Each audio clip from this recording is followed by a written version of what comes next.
Hi everyone, it's Roger and Jeremy here from the What's on Disney Plus podcast. In this week's episode, we're going to be taking a look at the kind of the fallout from the latest quarterly results, because there was a lot of information about the future of Disney, some of the issues that it's currently facing. So we're going to be talking about why Disney Plus has lost subscribers for the very first time. We're going to be talking about why there's going to be a lot less content arriving on Disney Plus, what it means at the executive level, because there's going to be some changes in terms of how things are done. We're going to be talking about the international content. We're also going to be talking about the future of Hulu, because that's been thrown into doubt. Might even throw some ESPN discussions as well in there. Plus, we're going to share our thoughts on some of this week's newest Disney Plus releases. So a real kind of, we're going to be kind of going into a little bit more onto the business side. So I'm joined this week by Jeremy. But before we do any of that, quick bit of housekeeping. If you haven't already done so, make sure you go check us out over at whatsonatdisneyplus.com. And you can find us on all the different social medias and platforms. A big thank you to all of our Patreon and YouTube channel members. Thank you for your continued support. I'm doing a shout out at the end of the show to you guys. And on that, let's jump into it, because it has been a busy week for news this week. Lots of stuff. So let's start off talking first off. Let's talk about the good news, because this was very much the drop before the all the kind of the business stuff. Bob Iger has confirmed that there were going to be sequels to Toy Story, Frozen, and Zootopia. Not a huge surprise, but I think this was definitely along the lines of saying to Wall Street, we've got big hits and we're going to keep using them, and because some of the stuff we've been doing hasn't quite been working. But yeah, so we're going to get some more sequels. What did you think of this kind of thing that you just threw out there? Yeah, I felt like this was a distraction for what was coming big time there. I mean, Toy Story, both 3 and 4 were set up to be the endings, and now we're getting 5. So I really don't know. I don't know that Toy Story 5 even needs a reason to exist here. Money! That's why money, it exists. Frozen 3, they at least were setting it up to where the story would continue, so I understand that one. Zootopia 2, they've been in pre-production for years, so I understand that one. But it really has the feeling that something bad's coming, so we got to distract you with something good. Yes, this was definitely a little bit of sort of, I would say, a little bit of a sandwich that was being used to kind of just lighten the load, because this was one of the announcements, along with there's going to be an Avatar experience coming to Disneyland. The word experience, so I'm definitely not expecting a full-blown Pandora like at Walt Disney World. Probably just going to be maybe like a meet and greet or something like that. A little bit, it was very vague, and these announcements of these films were very vague. So that was kind of like the good news that came out of it. Overall, I was listening live and watching it all, and I definitely felt like this was a strong performance. The day after, there was lots of interviews and more stuff came out. The whole proxy war is over. Peltz got what he wanted. His stock went up, and he's getting a dividend back, which is he just wanted to get money. The whole restore the magic thing was a load of rubbish, just being used to kind of get Disney fans on side. I think that would have worked had he been going up against a Chapek. I just don't think it would have worked when he went up against Iger, and Iger kind of went in and was doing everything he wanted to do anyway. But definitely good news, I think, with the proxy war not happening now. Do you agree? Yes, absolutely. Yeah. Chapek, we know he's a money guy. He's a spreadsheet guy. Iger is has a creative vision and will go along with a lot of things to try to meet everything else. So you're not going to have the same type of battles. Yeah, I'm saying that he was definitely in business mode. He was in full blown. This was important because this was his first quarterly results back from having left. I mean, he really was barely gone like from the company for like 10, 11 months. He wasn't really, because he only really left at the end of 2021, so he didn't even make a full year before he was back. So let's jump into some of the news. So the big highlight was kind of one of the things that came up to begin with, and essentially, Disney Plus lost for the very first time. It lost subscribers. It actually went down in terms of globally by just under 3 million subscribers. It went from 164.2 million subscribers last quarter, and it went down to 161.8. Now, obviously, this kind of got the internet all riled up, because obviously that is a fact. It lost this many subscribers. But when you read into the actual details, there are some very key aspects here to which why most of us, people shouldn't be worried. There was a whole host of comments on all the social medias of everything under the sun of why this was happening. There's no Marvel shows, there's no Star Wars shows. This stuff's woke. This stuff's not good. I don't like this. I don't like that. Why don't? And nope, it wasn't to do with that. It was because Disney Plus Hotstar lost the Indian cricket rights, and about 4 million subscribers in India left because they wanted to watch cricket, and it's not on there anymore because Disney didn't want to pay the absolute fortune that it was going to cost to get it. And that was earlier this year. So Disney had already said that this was going to happen, that once the cricket left, this would essentially be, it's that kind of feeling of like, if one of the big, like ESPN was about to lose, I don't know, the NFL, or, you would expect there to be a big drop off. So that is why it went down. The Disney Plus subscribers in the US went up. The Disney Plus subscribers internationally went up. There wasn't much of a drop when the ad tier or the price tier came in, and there was a little bit of a hint that there's going to be some more price rises coming in because people didn't react to the price rise, and so they're quite happy with it. But generally, the reason why it went down was because of the Indian cricket rights being removed, not due to any other. That was the primary reason why they lost subscribers. Yeah, you take away the major sport in a country, you're going to lose a lot of subscribers that way. The others are all probably factors in a fraction of people unsubscribing, and let's face it, we have plenty of people who are going to hop around based on what's out at the time from service to service, so you're going to see some declines anyway. Yeah, and obviously coming up in a couple of weeks, we're getting the Mandalorian back, and that is going to be a big driver to get people back into the service. So overall, it was a little, obviously it's like for the very first time, I was like, they've lost subscribers, because when you're looking through the sheet, putting together the data and stuff for the article, I'm like, wow. And then it's like, I obviously, because I was looking at the actual numbers, it was very quickly go, oh, I can see what's actually happened here. But obviously on social media, just the headline kind of grabs the thing of it, and then all the reasons why not. So it wasn't that, it was just due to cricket. So don't worry, Disney Plus is still growing. However, during the presentation and in the interviews afterwards, Bob Iger was very much saying about the idea that Disney was chasing subscribers to the point where it was coming at all other costs. They're no longer doing that, like all streamers, because they were all doing this. They're now focused on having good customers, which essentially means customers that stay around a long time and pay them money. And it is that kind of issue as well of, and a lot of people might not realize this, but like Disney Plus Hotstar, they pay a fraction of the cost of a international or a US subscriber. I think they don't even make $1 per customer per month off of Disney Plus Hotstar. So essentially 5 to 6 million Disney Plus Hotstar subscriptions is equivalent to 1 million like UK or US subscribers. So there was a big difference in what they call the ARPU, which is the amount of money they make per person. So they're more focused really on trying to build up in other areas. So that's kind of why, you could lose 5 million in India and it would be the equivalent of losing 1 million in the US. So that's just kind of the money side of things. Yeah. So definitely could have been. it could have been a lot worse. So that was definitely it. So there is going to be a lot of changes at Disney, because we're going to be seeing they've now split the company into 3 core segments. So you're going to have Disney parks, resorts, and also experiences. So that's the cruise lines, video games, books, merchandise, all of that. So that's all under one division. ESPN is now going to be its own separate division, and I'm going to be talking to me and Jeremy. We're going to have a little bit of a discussion about that, because sports is kind of Jeremy's thing that he knows a lot more about than me, especially American sports, because unless it's the WWE, I've got no clue.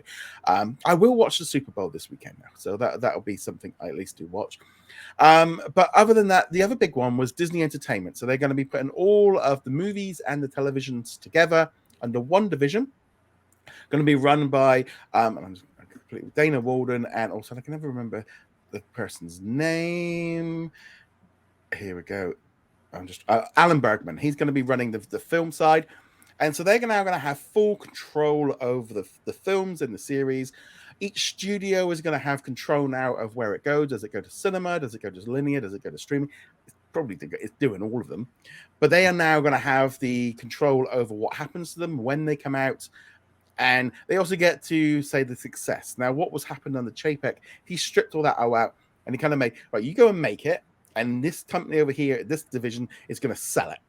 And we're going to sell it. But the trouble was, what was happening was the selling guys were getting all the credit for, they take all the credit for the hits and tried to blame somebody else when the numbers weren't good. So so it's kind of gone back to how it was a few years ago. Generally, that means now the creators have got a lot more control, which is a good thing. Which probably means we are going to see films will now go to cinema because they'll want it to go to cinema. They'll also want to make the money from the cinema. We'll see a lot more of that. And more not basically being told, make this for Disney Plus, make this for Disney Plus. So we're going to see a little bit more creative stuff. So that's good. With that, Rebecca Cambo, who was the international division, she's going to be leaving in June. So she was kind of creating in charge of like the rest of the world. So all the Star originals, all the international stuff in the UK and Korea.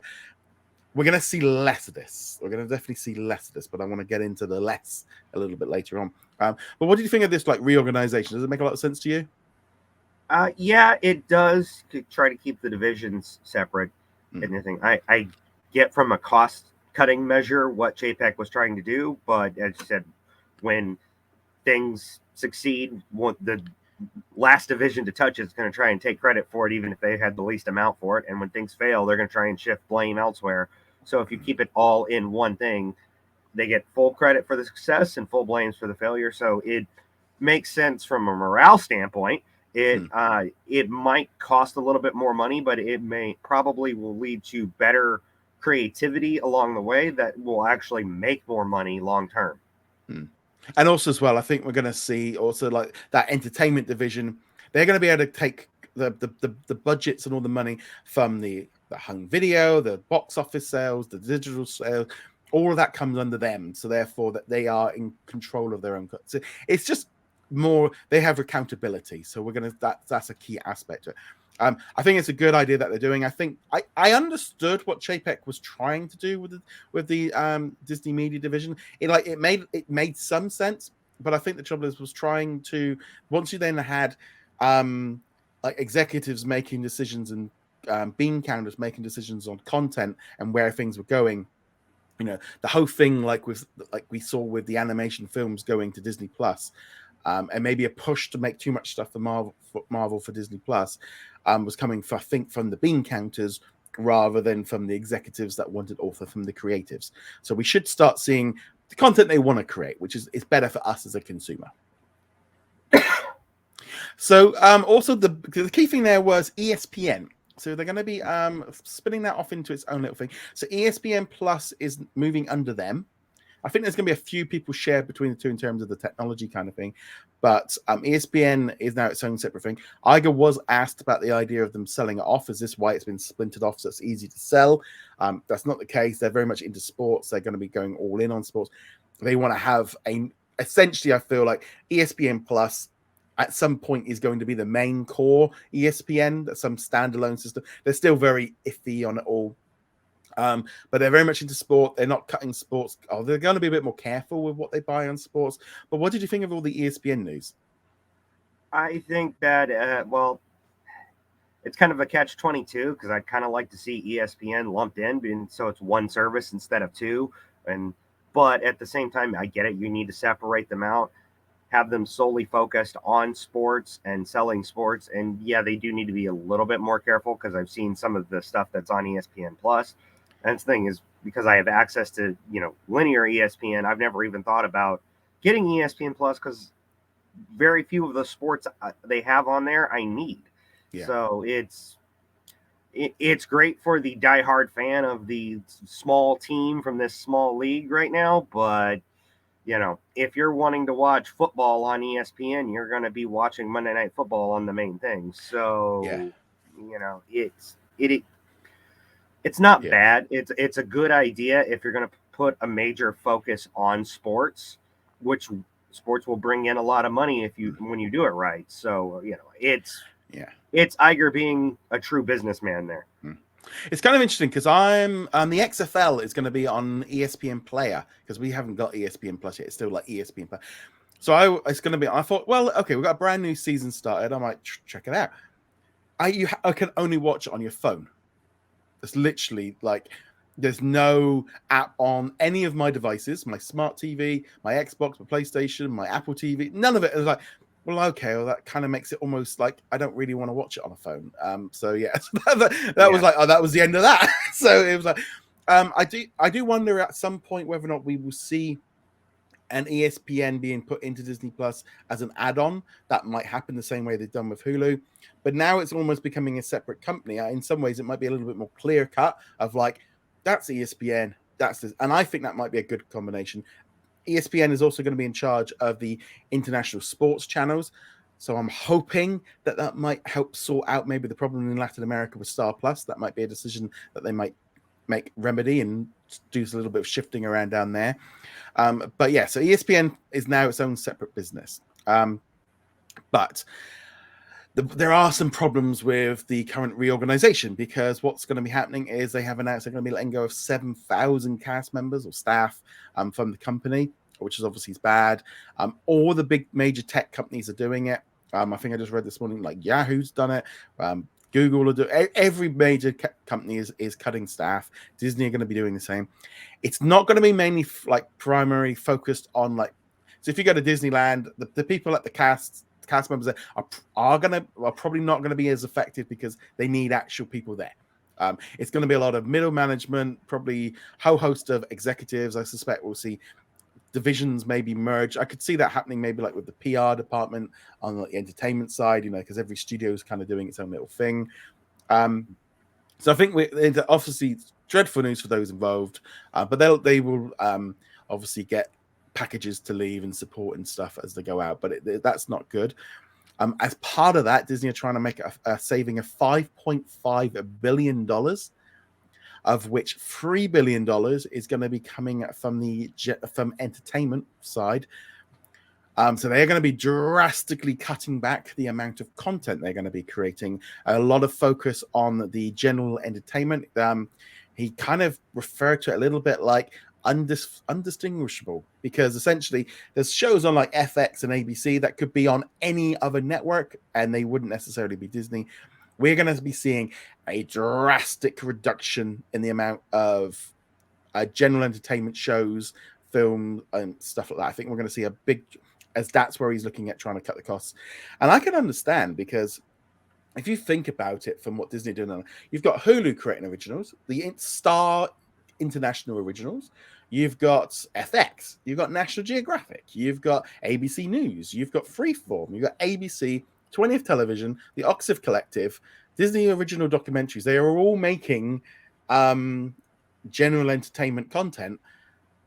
And it's almost that kind of thing, like it's like I think you were really starting to notice it on Disney Plus when you were looking at like 15 to 20, 30 shows a week coming and going, this is unsustainable for the amount of content they're making. Do you agree?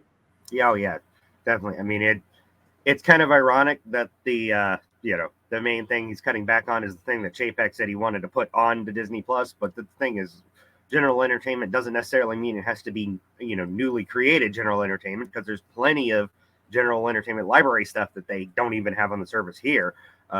So, Yeah, he was very, very, very much about like cutting back, but there was it was very careful in the words that he used, in the fact of they're going to be curating, they're going to be more selective. So I think this is not necessarily about, he highlighted FX as making some amazing shows.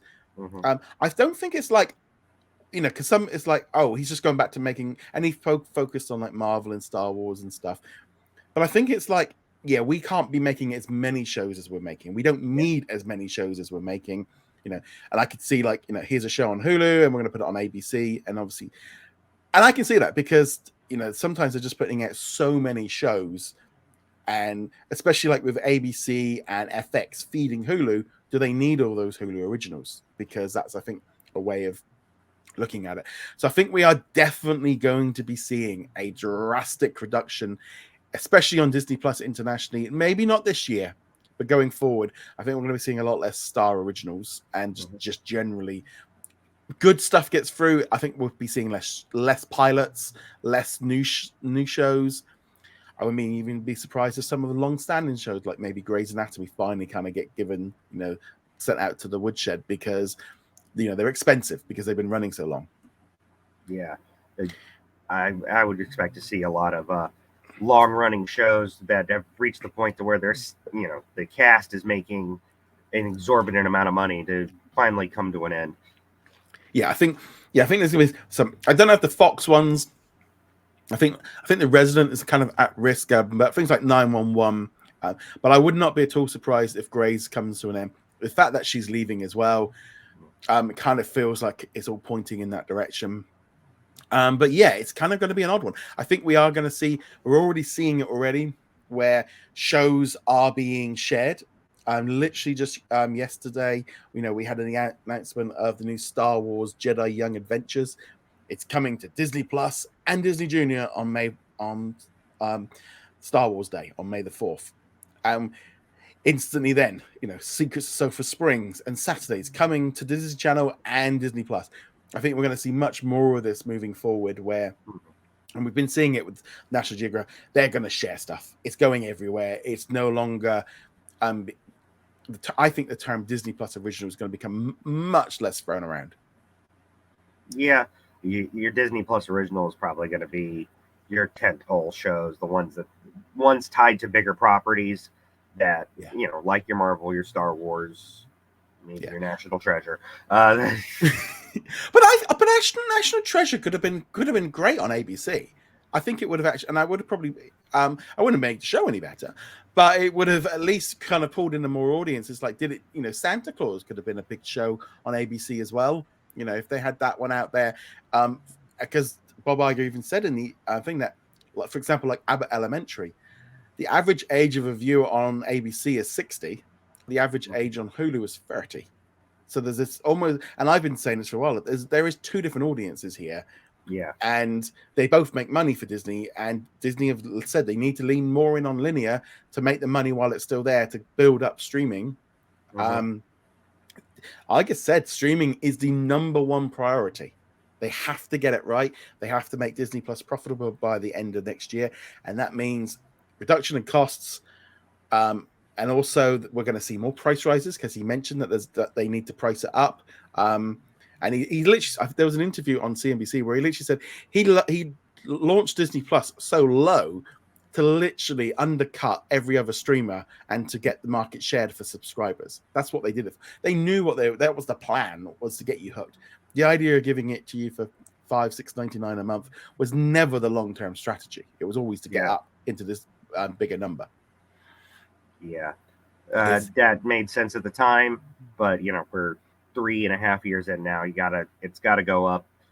I would like another deal to where I could pay for 3 years in advance, so I don't have to worry about it. But well, it's actually interesting you say that, because he actually did talk about the fact that they're going to be cutting back on bundles, promotions, and advertising for Disney Plus. They're going to be cutting back on all of that. So I wouldn't be at all surprised if stuff from like Verizon and all those kind of deals are all going to, once they expire, I would suspect they'll be gone. I wouldn't even be surprised if the Disney bundle starts becoming a little bit less edging the green one out and just kind of focusing on the sport and Disney Plus, and maybe not even much of a discount. Just kind of, there was terms of the fact that they are going to be focusing much less on promotions. I'm saying that they're doing one right now. You can get Disney Plus for like ads for like $6.99, but it's like you're saving $1 a month for 3 months. It's not a big sale. Sale is not really going to make a lot of difference. But yeah, so it's like you said that. I mean, there was this kind of, a lot of people were talking about this like big 3-year deal ending, and people that were going to might have left. And I always felt a little bit like, I don't think the number of that is as high as it might feel online, because I don't know how many people took up the 3-year deal when it first launched, because a lot of people might not want to sign up for 3 years in advance and pay in advance. But also, it was so cheap, it was unsustainable long term. It was like, and if you locked in for 3 years, you probably got what you want. And I imagine there wouldn't have been a lot. I know we had a lot of people like really kind of go, well, I've had it for 3 years, and suddenly they went for an annual subscription, and it was like, I think $110 now for a premium one in the US. I only paid like this much nearly for the 3 years. And like, yeah, that it was a deal. That was the point. Yeah. It's like that's not. I mean, and I think that's the thing is the sticker price. Someone brought it 3 years ago and almost hasn't paid any attention to paying for it, and then suddenly it's like, oh, that's gone up a bit. Mm-hmm. But it's definitely like you say, you'd like a nice 3 year deal. So that, but I can't see him doing that. Yeah, I'd like it just so I don't have to worry about it each month or year. Well, I mean, I take out an annual subscription because I know that I'm going to be on ad free because I use it enough to warrant it. But I don't know if they might even. I mean, I don't think they'll go more than that because they might want to lock you in for longer. But I wouldn't be at all surprised if some of the streaming services start changing that month to month. Maybe start doing 3 month at a 3 month and start kind of if one of them breaks, because I think they all want to get off this because Bob Iger spoke about it. You know, like they in the old cable system, they locked you in. They knew they got you. This like dropping a hat. Oh, I don't want it anymore. I'm moving somewhere else. They don't like that. They say it's great for. He said it was great for consumers, just not good for everybody else. But yeah, so I think that's going to be a major issue. Now let's talk about the big green monster in the room, Hulu. So there's been a lot of speculation ever since Disney Plus launched about what the future of Hulu was going to be. Was it going to be a shift in terms of, are they going to merge everything in together? Are they going to keep running it separately? I know a lot of American audiences that are on social media, they are accustomed to Hulu because it's been around for 15 years. They like it being separate from Disney Plus. They feel like Hulu is the main one and Disney Plus is the little one. And they can't quite get their head around the idea that Disney Plus might have like Welcome to Chippendales and Pam and Tommy on there. Because it's like, no. Internationally, they've already merged it all. They launched it all in. It's all in there. And we've had it for years. It's 2 years, I think, this next week. We've had Star now. And we all get on with it. There was a little bit of a funny thing that in the paper the other day, there was a picture of Extraordinary, and above it said something for the kids. I mean, even Disney made a bit of fun of it on social media. It's like Extraordinary is not for kids, but it's like that old fashioned idea of it's on Disney Plus, it's for kids. But yes, which I thought was quite fun. Yeah, I mean, once Comcast is fully out, it makes all the sense in the world to merge it. Somehow, Disney Plus already has parental controls. It's there for you to decide. So I don't know how to explain that any clearer to people that just can't get past the idea that Disney is only for kids, even though they've made movies for years that are targeting adults. Yeah. If you saw something that said Touchstone Pictures on it, that was Disney, just so you know. Maybe what they might need to do is like put Hulu in the brand name for it, like there, put it like a tier with like a, extra with a code like they have for there to enter and put like Disney Plus Hulu, call it that. Yeah. That might work. But yes, I just at a certain point, it's like, how do you explain to people that Disney is a media company that's not just for kids, and even though they make animation for kids and they make live action for kids, they make things for adults as well. Yeah, a lot of comments on Friday because Disney dropped a whole host of more films and stuff, and I think there was a bit of a scary one in there from Lifetime. I had a few comments going, but the kids. It was like, you have parental controls. It's your that's up to you to do. You're going to have more stuff on here. It's that kind of weird idea that the Disney brand is so synonymous with children's entertainment, and it's like you say, it's not been that way for 40, 50 years, but this just continued trend of like. And Disney were very good at branding, and they've kind of set that in your mind of what it is, and it's that kind of weird thing of, I think the branding within, I think if there was an FX hub, and it was an FX logo at the top, and there was a warning beforehand, that's how they're going to have to do it.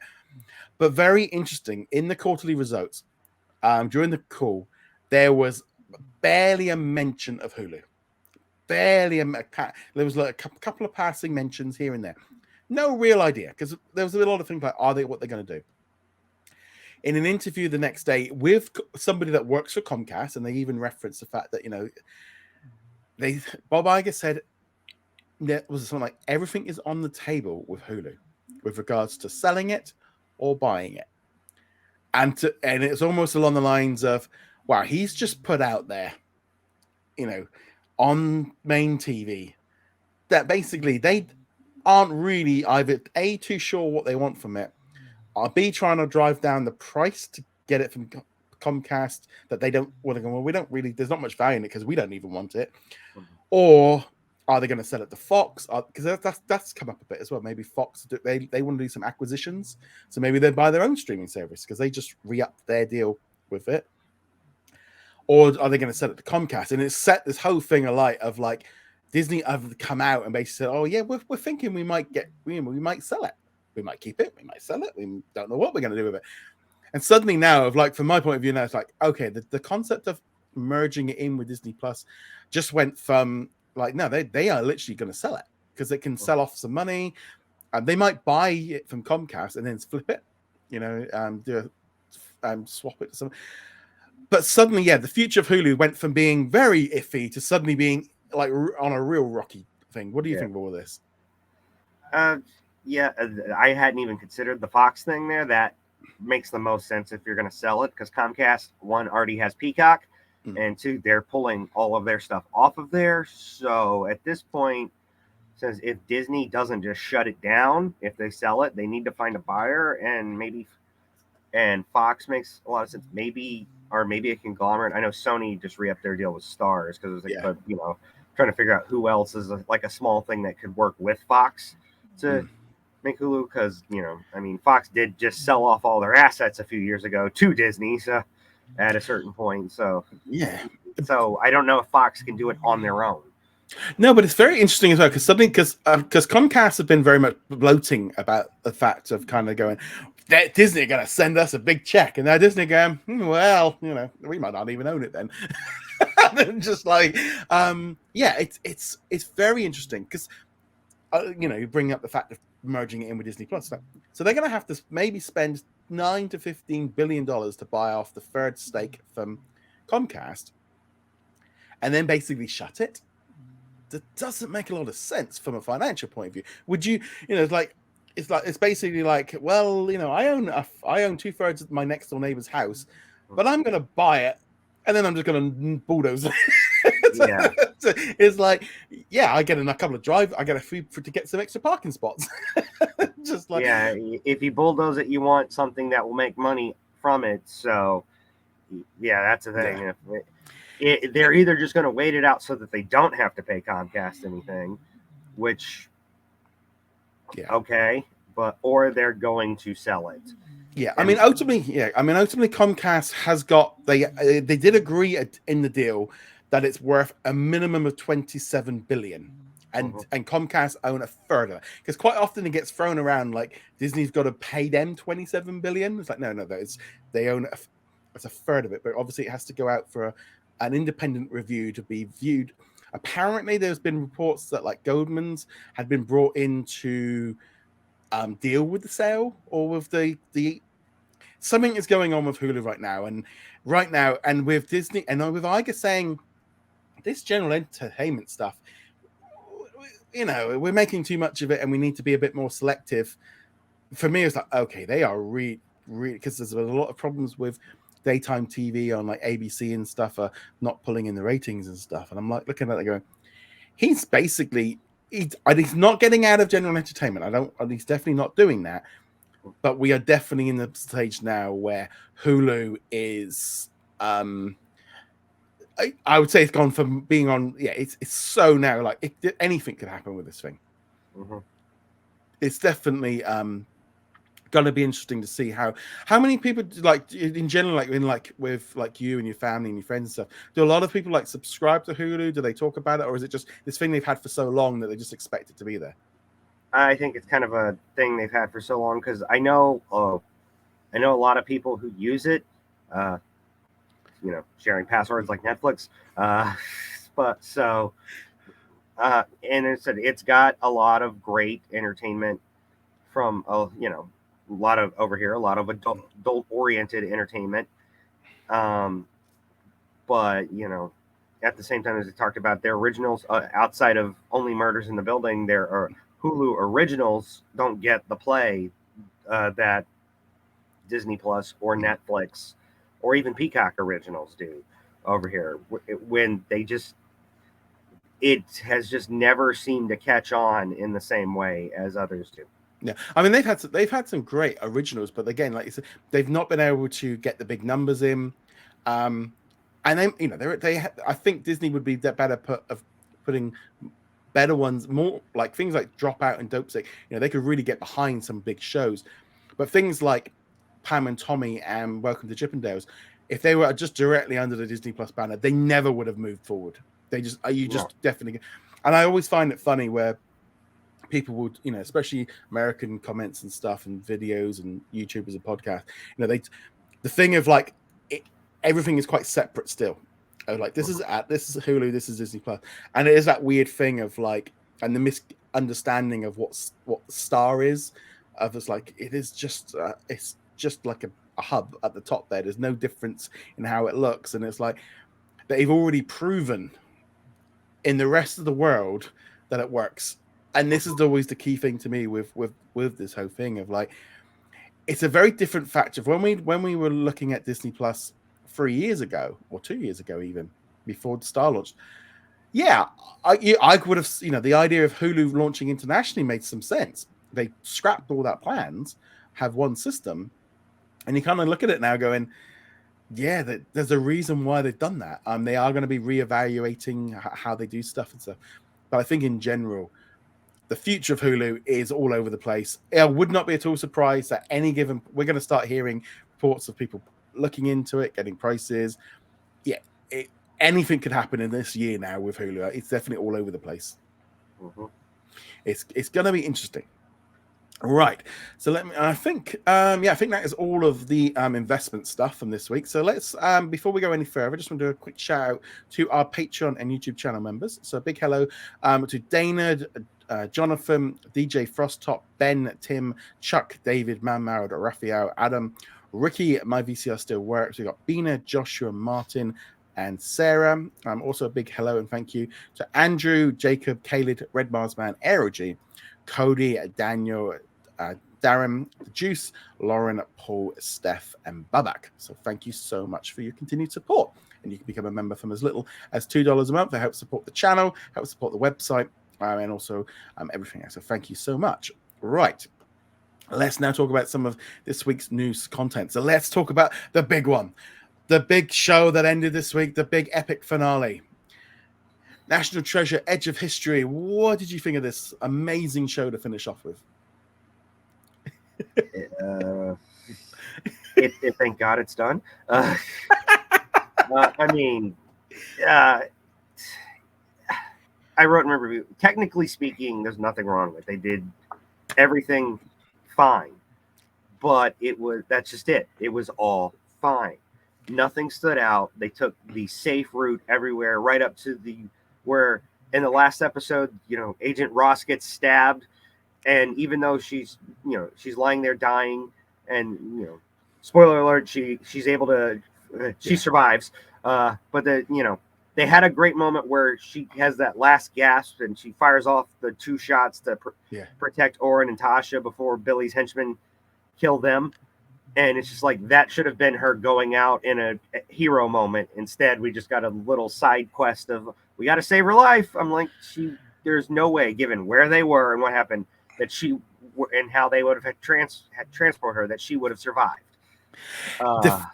This whole show was literally, and it felt like as the show got on, especially in those last, it was a tick box exercise of, but it was almost along the lines of, why is that? They'll be like, there's a bag of C4 here. I wonder if that's going to come into play later. Pavlov C4, yes. And then you run in and go, I think there's been a shootout holding the bullet. Yeah, we just seen the shootout. We know there's a bit. It's like, I'm going to run off and get help. And then it was just like, again, of just this whole thing of this. They could have done all of that with half the characters. They didn't need all the friends. They just didn't need them. They were just there. unnecessarily, I'm going to run off and get some help. And then you're in the middle of the swamp in Louisiana, and then you bring in a squad team just at the right minute to help them. And then they, that kind of thing of like, I'm standing there, take them away. Like, you don't have any say in that when the police take them away. I'm going to get my final word, and then you can take them away. It was like, that doesn't. It was just, and then the little traps and everything. It was lame. I'm sorry. I was so excited about this series. This is one of the ones I was really looking forward to watching. I loved the movies, but this just was bargain basement, basic one. No originality. This could have been called just Edge of History. No, there was nothing to do with National Treasure. I mean, there's a few little twists and stuff they tried to change with the series, for the film and stuff. But yeah, it was a massive disappointment. I mean, they left it open for season 2. But if you need to make some cuts, this one can be on the list. I just really disliked it. Yeah. It was never one I wanted to rush to, and that's never a good sign. Just because it was the finale and I knew we needed to talk about it, I rushed to watch it when I got home from work Wednesday night. And even then I was like, I really would have rather watched anything else. Yeah, it was just bland. It was so bland and it's like, because I know that big reveal of like Salazar as like the big kind of, I'm Salazar. It's like, well, really? You set up you being, the FBI being dodgy in episode 1 and dropped. I mean, there wasn't subtle hints. It was like, here's some post-it notes and we're going to put it on the screen so you to pay attention. And it was like, I don't know. It was such a disappointment. I really wanted to enjoy this show. I think it's that kind of thing of like, this just wouldn't have flied for any other franchise. But yeah, so that was I was just disappointed in this show. It just was not up to the level that. Like, if it was a different brand, you could have got away with it, but not National Treasure. It just kind of, I think it's damaged the brand rather than it done anything good for it. Yeah. Okay, let's now talk about Star Wars: The Bad Batch. We got a double episode this week. What did you think of this one? I was only able to manage to watch the first one. It was interesting with the clone conspiracy going on and the believers, and you got Captain Rex back. And not just in a, here's Dave Filoni's favorite characters kind of way. He actually had a purpose when they introduced him there. So, and then it's kind of setting up the transition from clones to the stormtroopers, which might explain why the clones were such good shots and the stormtroopers weren't. But it's got it. The Bad Batch really wasn't in it. And I really enjoyed the episode, which seems to be a problem with their Star Wars shows. Between this and the Book of Boba Fett, when the main characters aren't there, I care more. That's not a good sign for your writing.